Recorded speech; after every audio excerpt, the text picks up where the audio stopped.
புடிஞ்ச இடத்த தேடி வந்து நிக்குண்டா.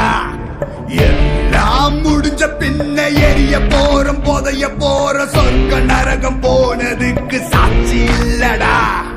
இந்த நொடி இருக்க வாழ்ந்துக்கோ, நேரம் நல்லா இருந்த வாழ்ச்சிக்கோ.